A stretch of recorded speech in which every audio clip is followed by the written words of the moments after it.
accroître le volume des prêts au secteur agricole de 0,2% à 5% du portefeuille total des prêts bancaires d'ici à 2028. C'est l'une des missions dévolues au mécanisme incitatif de financement agricole fondé sur le partage de risques MIFA-SA. Mission à laquelle le mécanisme s'est attelé à chacune de ses actions. En 2 ans d'existence, il collabore avec 9 institutions financières. Réticentes au départ, les banques ont été rassurées par le MIFA-SA. Nous avons adhéré au modèle d'accompagnement qui a été proposé dans le cadre du MIFA. Le MIFA est présent en amont et en aval, à travers un suivi sur le terrain. Nous avons très vite financé le MIFA. Ce financement est intervenu dans la ZAP de Kara, dans le village de Tanyamboul, à hauteur de 95 millions. Nous accompagnons toute la chaîne, que ce soit les intrants, la production, la collecte, la commercialisation, l'équipement, bref, toute la chaîne.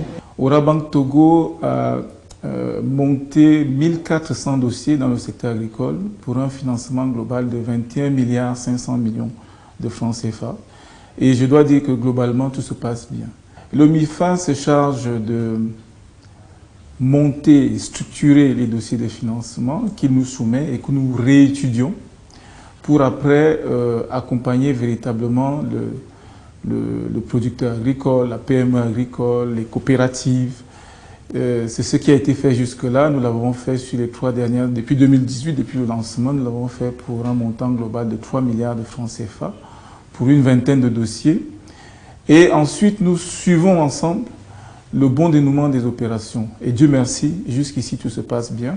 Et à cela, il faut ajouter que l'État supporte beaucoup cette initiative, soit en apportant des garanties, et parfois ces garanties sont même liquides. Et nous partageons donc ce risque, tout en suivant les promoteurs. Il faut dire que même au moment où je vous parle, nous avons une vingtaine d'autres dossiers pour un total de 3 milliards de francs que nous voulons financer dans le cadre des opérations avec le MIFA. Le secteur agricole a ses spécificités et exigences. Le MIFA-SA et les banques ont su trouver un terrain d'entente pour les contourner au profit du bien-être des producteurs et autres acteurs du secteur. On a essayé de travailler en amont, d'accord, en envoyant déjà au MIFA, c'est quoi les différentes parties, c'est quoi, on appelle ça souvent le canevas d'un montage de dossier de crédit. Tout simplement que par rapport à ce canevas, eux maintenant, ils rajoutent l'aspect ingénierie, l'aspect culture, l'aspect cycle d'exploitation qui puisse nous permettre à nous de savoir que dans le cadre de ça, il faut minimum tel nombre de temps avant que la personne ne commence par récolter. Et comme je le dis, on ne peut pas demander à une relation de commencer par payer si l'exploitation n'a pas démarré. En fait, c'est la chose la plus importante. Même avec le Covid qui est arrivé, on n'a pas encore enregistré ni d'impayés, ni des créances douteuses et litigieuses. Le portefeuille qu'on a avec le MIFA, c'est un portefeuille qui est sain. On tourne autour de 4 milliards, 4 milliards. Et sur cette année, on compte doubler. Donc l'objectif pour fin décembre 2020 est d'aller pour un encours total de crédit qui tourne autour de 10 milliards. Malgré cet engagement des institutions financières, une inquiétude demeure. Les producteurs évoquent la lenteur dans le traitement des dossiers. À cette difficulté relevée, les banques répondent. Effectivement, la question de lenteur a été soulevée. Lorsque vous voulez un financement en septembre, vous ne pouvez pas vous lever en août pour commencer à dire que je veux introduire une demande. Tout cela se prépare. Vous avez l'expertise. Préparez déjà. Vous savez que vous voulez un financement à la prochaine campagne. Vous pouvez la préparer dès la campagne qui est antérieure. C'est comme tout début d'opération. Quand nous avons affaire à de nouveaux clients, surtout de nouveaux clients, ça peut prendre un peu de temps pour renseigner le dossier avec le maximum d'informations précises.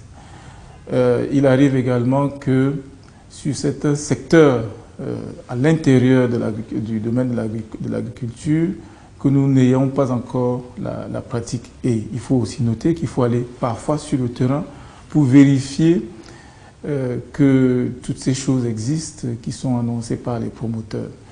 Ça peut prendre du temps pour les tout premiers dossiers. Mais une fois que la machine est lancée, les dossiers sont un peu plus huilés et on peut aller plus vite. Mais il faut dire qu'avec les échanges que nous avons régulièrement avec le MIFA et les promoteurs, les choses vont de mieux en mieux. On arrive à sortir les dossiers dans des délais un peu plus raisonnables. Des centaines de projets sont financés. Producteurs, agrégateurs, transformateurs et autres entrepreneurs agricoles s'épanouissent en développant plus aisément leurs activités grâce au financement qu'ils obtiennent. Avec l'appui de MIFA, nous avons bénéficié d'un financement d'un montant de 157 millions qui nous a permis d'aller collecter tout. Et je vous dis qu'aujourd'hui, on n'a pas d'impayés. Ici, la Soucoupe a acquis ce terrain de 20 hectares, alors il y a de cela 5 ans. Mais on n'a jamais réussi à exploiter le quart de cet espace-là. Parce qu'il fallait aller avec la charrue peut-être tantôt, aller avec la daba, avec la houe, ce qui n'était pas vraiment facile.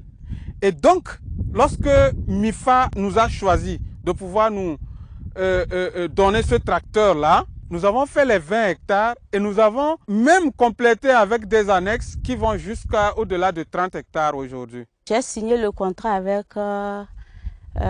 ESOP pour pouvoir livrer mon riz en même temps et avoir remboursé le crédit. Sinon avec le MIFA, avec son appui, son accompagnement, vraiment ça nous arrange. Pour l'année en cours, le MIFA SA est toujours en négociation pour obtenir un décaissement d'environ 50 milliards de francs CFA au profit des acteurs agricoles. Le mécanisme s'emploie aussi à réduire le taux d'intérêt au seuil de rentabilité des banques pour les emprunteurs de 15% à entre 7,5 et 10,5%.